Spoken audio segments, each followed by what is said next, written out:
Sa gitna ng palitan ng banta at missiles sa pagitan ng Israel at Iran at sa posibilidad na resback ng Israel dahil sa pagpaulan ng Iran ng daan-daang missiles papasok ng bansa, marahil ay naitatanong mo sa iyong sarili. Sino ang mas nakakalamang sa pagitan ng dalawang panig kapag umusbong ang isang all-out war? Sino ang may upper hand pagdating sa salpukan ng mga air forces, ground forces, mga sundalo, navy at mga missiles? Kakayanin ba ng Iran ang modernong sandata at nuclear arsenal ng Israel? Ganon din ang libu-libong missiles ng Iran na maaari nilang ipaulan muli ipapasok ng Israel kapag tuluyang umusbong ang isang full-scale war sa pagitan ng dalawang bansa. Sino-sino ang mga allies nila na maaaring magbigay ng ayuda pagdating sa isang labanan? Yan ang pag-uusapan natin ngayon dito lang sa Mr.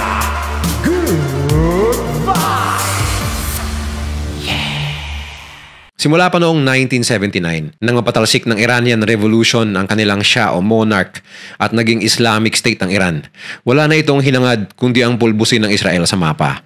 Subalit sa mga nakalipas na buwan, hindi na napigilan ang pagtindi ng tensyon sa pagitan ng Iran at Israel. Dito nga lang unang araw ng Oktubre 2024 matapos ang sunod-sunod na pag-a-assassinate sa mga mahalaga nilang kaalyado kagaya na lang ng leader ng Hezbollah na si Hassan Nasrallah at ang hepe ng Hamas na si Ismail Haniyeh.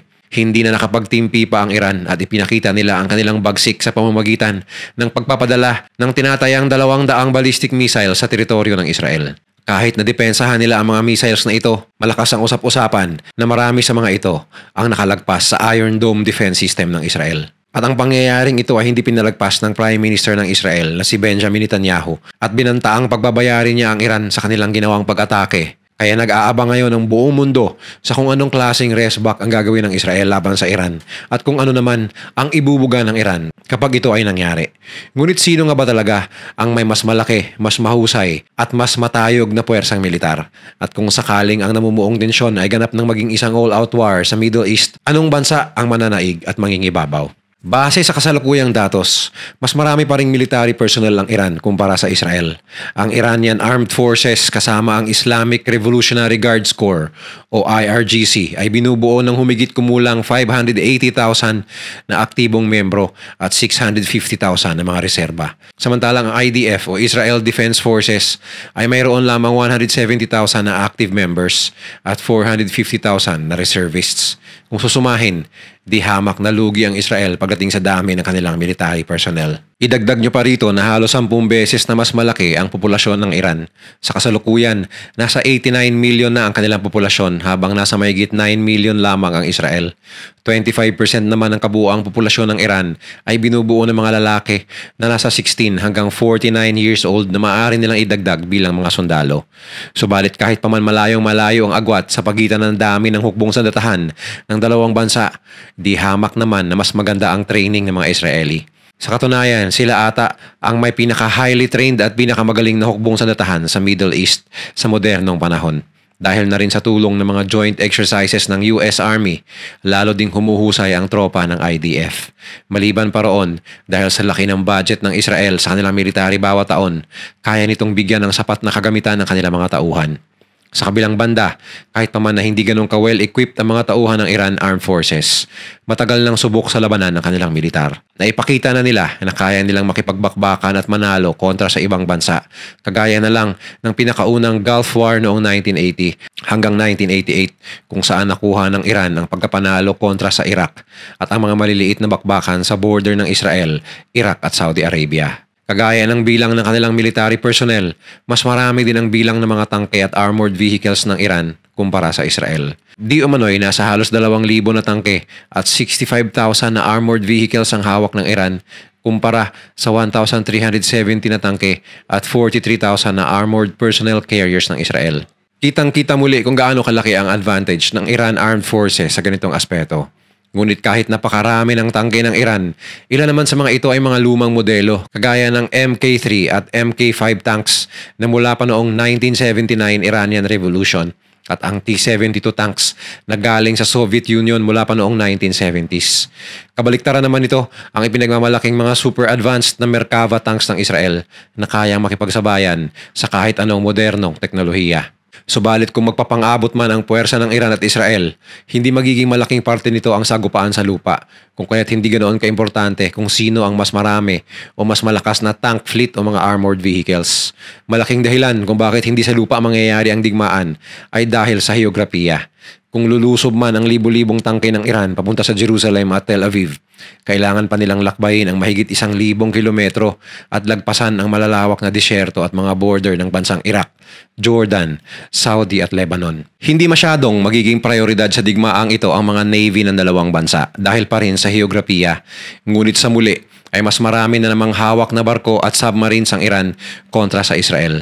Ang Iran Navy ay mayroong mahigit 100 vessels na binubuo ng 19 na submarines at 7 warship, samantalang ang Israel ay mayroon lamang 67 vessels, 5 submarines at 7 corvettes o maliliit na warships. Bagamat mas moderno ang fleet nito kumpara sa Iran dahil sa dami ng sanctions ay hindi na nami-maintain ng Iran ang kanilang Navy fleet. Kung matuloy man ang digmaan sa pagitan ng Israel at Iran, malamang ay magaganap ang napakalaking bakbakan sa himpapawid. Tsak na uulan ng mga missiles at magpapangbuno ang mga jet fighters ng dalawang nagkakagiriang bansa sa kalangitan. Mayroong 551 aircrafts ang Iran, gayon pa man, halos lahat dito ay mga old model na ng mga F-14 Tomcat fighter jets na matagal nang ibinasura ng mga Amerikano. Mayroon naman silang mga supersonic jets o ang Sukhoi 24 o Su-24. Ngunit ginawa pa ito noong 1960s sa Soviet Union. Kaya siguradong mahina pa rin ito kumpara sa mga eroplano ng Israel. Ang pinakabago nilang attack aircraft ay ang MiG-29 na binili nila noong 1991 mula sa Russia. Mayroong mga haka-haka noon na magkakaroon sila ng mga makabagong Su-35 na di umano'y tatapat sa F-16 ng Israel.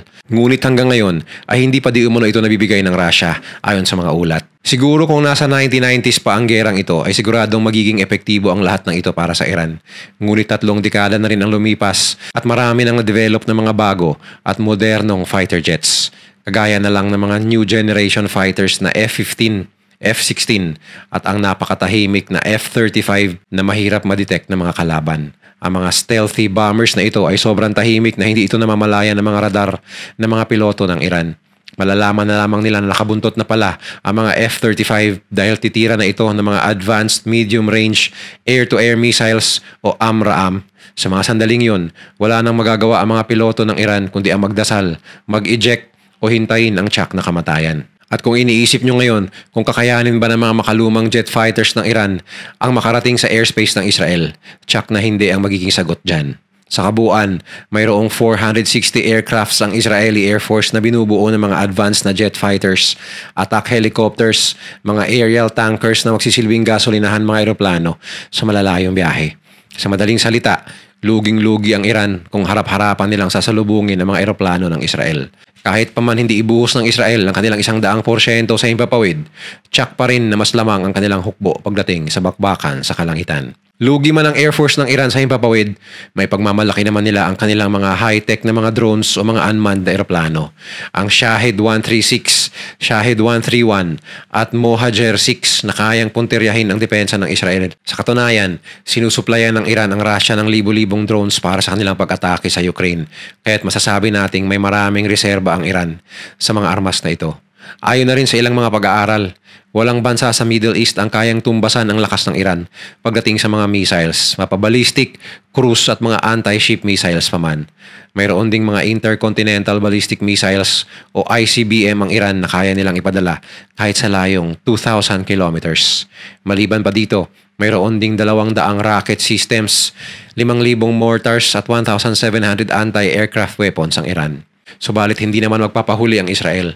Ang bansang ito ay gumagamit na rin ng drone technology at unti-unti rin nila itong napapalakas. Paglipas ng mga taon, tiyak na mauungusan nila ang Iran dahil sa laki ng kanilang budget. Idagdag nyo pa ang kanilang napakatinding aerial defense system na binubuo ng mga tanyag na makinarya kagaya ng Arrow 2 at 3 na kayang puksain ng mga ballistic missiles na dadaan kahit sa matataas man o mababang altitude. At ang David Sling at Iron Dome na ginagamit ng Israel para sa mga papasok na cruise missiles, rockets at kahit na mga mortar. Kung ang usapan naman ay pera, abay malayong malayo ang Iranian government sa Israel. Pagdating sa panggastos para sa kauunlad ng kanilang hukbong sandatahan at military defenses, naglalabas ang Israel ng halos $25 billion bawat taon para lamang dito. Kahit napakaliit na bansa lamang ng Israel, ay mas mayaman naman ito kung tutuusin. Pang-15 sa buong mundo ang Israel pagdating sa mga bansang may pinakamalaking budget sa military.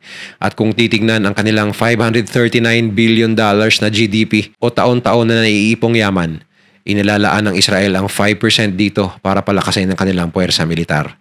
Sa katunayan, ang kanilang pambatong spy agency na Mossad pa lamang ay may annual budget na $2.73 billion bawat taon. Ngunit may mga usap-usapan na umaabot ito sa $5 billion bawat taon. At dahil dito ay nabuo nito ang reputasyon bilang isa sa pinakamalupit at epektibong spy agency sa mundo, kasabay ng CIA ng US at FSB ng Russia. Bukod pa riyan ay bawat taon, binibigyan ng US government ang Israel ng aabot sa $3.8 billion na ayuda upang mapaunlad ang kanilang hukbong sandatahan. Dahil para sa US, ang Israel lamang ang nag-iisang demokratikong bansa sa Middle East na magiging sandalan nila anumang oras. Malaki rin naman ang inilalaan ng Iran para sa kanilang military. Subalit ang kanilang budget na 9.5 billion ay wala pa sa kalahati na kayang ilabas ng Israel. Ibig sabihin lamang nito ay may mas kakayahan ng mga Israeli na bumili ng mas makabago at mas high-tech na mga armas at kagamitan at kaya rin nilang pondohan ng kanilang hukbong sandatahan para sa digmaan. Maliban sa mismong Iranian Armed Forces, may mga loyalistang armadong grupo rin sa Iran na kung tawagin ay Islamic Revolutionary Guards Corps o IRGC na tapat sa Supreme Leader ng Iran na si Ayatollah Zayed Ali Khamenei. Di umano'y mas malakas sa mga ito kumpara sa mga tipikal na mga sundalo ng Iran dahil ang tanging layunin lamang nito ay protektahan ang bansa laban sa kahit anong uri ng panganib. Ilan pa sa mga tulong na maaasahan ng Iran ay ang mga proxy military o mga militanteng grupo na mga kaalyado nilang bansa kagaya na lang ng Hamas ng Palestine, Hezbollah ng Lebanon, Houthis ng Yemen at ang mga Shiite at PMF ng Iraq na bumubuo sa napakalaking organisasyon na kung tawagin ay ang Axis of Resistance. Lahat ng mga grupong ito ay may galit sa Israel, lalong-lalo na ang Hezbollah at Hamas, kung kaya't makasisiguro ang Iran na nasa likuran nila ang Palestine, Lebanon, Yemen at Iraq kung sakaling umusbong ang malawakang giyera sa Middle East. Kahit ang Syria ay mahigit ring kaalyado ng Iran, ngunit nahihirapan pa ang bansang ito na bumangon mula nung maganap ang civil war noong 2011. Maliban sa mga kapitbahay nito sa Middle East, mayroon ding magandang relasyon ng Iran sa Russia, North Korea at China. Ngunit questionable pa kung kaya bang tumulong ng Russia ngayon lalo na't nahihirapan sila sa pagsakop sa Ukraine. Sa kabilang dako naman, tila ba mas malakas ang kapit ng Israel dahil sa malakas na relasyon nito sa Amerika, European Union at ang indirektang suporta ng Saudi Arabia. Sa pagtindi ng tensyon sa pagitan ng Israel at Iran, baka tuluyan ang pumasok ang Amerika upang wakasan ang giriang ito. Numero 1 pa rin ang US pagdating sa kung anong bansa ang may pinakamalakas na militar, kaya't hindi na pala isipan kung ano ang kaya nilang gawin sa Iran. Sa mga nakaraang taon, gumagaling na rin ang Iran pagdating sa paggamit ng cyber attacks para lumpuhin ang intelligence ng Israel. Ngunit kahit ano pa mang gawin nila, ang Israel pa rin ang tinuturing na may pinakamalakas na intelligence agency sa buong Middle East. Marahil ay sa buong mundo na rin. Ang Mossad ng Israel ay isang napakatinding secret agency na kayang gawin ang kahit na anumang uri ng misyon. Ang kanilang napakahusay na sistema ang naging dahilan ng tagumpay na assassination kay Ismail Haniyeh, Hassan Nasrallah at ang iba pang mga malalaking opisyal ng Hamas at Hezbollah. Maalalang sa mismong bakura ng Tehran pinaslang ng Mossad ang leader ng Hamas na si Haniyeh. Isang patunay lamang kung gaano katindi ang ahensyang ito. At ang panghuli sa ating listahan, ang armas na tatapos sa lahat, ang nuclear power. Matagal nang may mga nuclear missiles at bomba ang Israel.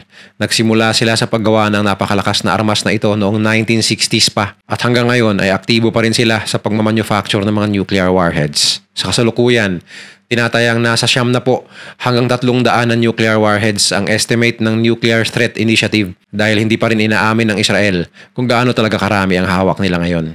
Kung sakaling mapagpasyahan ng Israel na gamitin ang kanilang nakatagong alas o ang kanilang napakalakas na nuclear power sa isang iglap lamang ay matatapos na kaagad ang laban. Sa Tsurya, ang isang nuclear missile ay kayang pulbusin lahat ng matatamaan nito sa loob ng 1.35 square kilometers na laki ng lugar. Kung tagumpay na mabubomba ng Israel ang Tehran ng kanilang nuclear warhead, tsak na magiging mitsa ito ng pagkasawi ng kalahating milyong Iranians. Ika nga ay game over na ito para sa Iran dahil wala silang tugon para sa kapasidad ng Israel pagdating sa nuclear power. Matagal nang itinatanggi ng Iran na mayroon silang dinidevelop na nuclear warhead.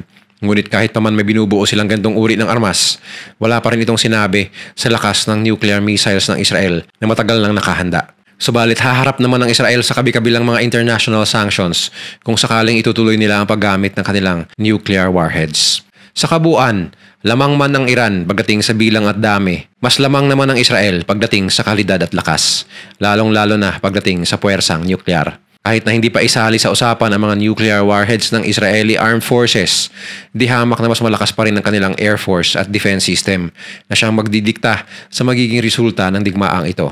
Idagdag nyo pa riyan ang kanilang mga advanced at high-tech na mga kagamitan at ang napakahusay nilang intelligence agency at syempre ang kanilang relasyon sa Amerika, na muling pinatunayan sa speech ni Joe Biden na hindi nila pababayaan ang Israel sa oras na inatake ito ng Iran. Pero sana nga ay hanggang sa theory na lang ang labanang ito at hindi na matutuloy. Dahil ang totoo talaga ay walang nananalo sa kahit anumang gera, mapalupa, dagat o sa himpapawid. Talo pa rin ang mga simpleng mamamayan na mawawalan ng buhay at lalong talo pa rin ang mga batang mawawalan ng tahanan. Kayo, sino sa tingin nyo mananalo sa isang digmaan sa pagitan ng Iran at Israel? Magbigay lang ninyo mga opinion sa comment section sa baba. Kung nagustuhan mo ang video na to, share mo naman sa iba at mag-subscribe ka na rin. Panoorin mo na rin yung mga videos na nasa kanan para lalo pang maubos ang oras mo.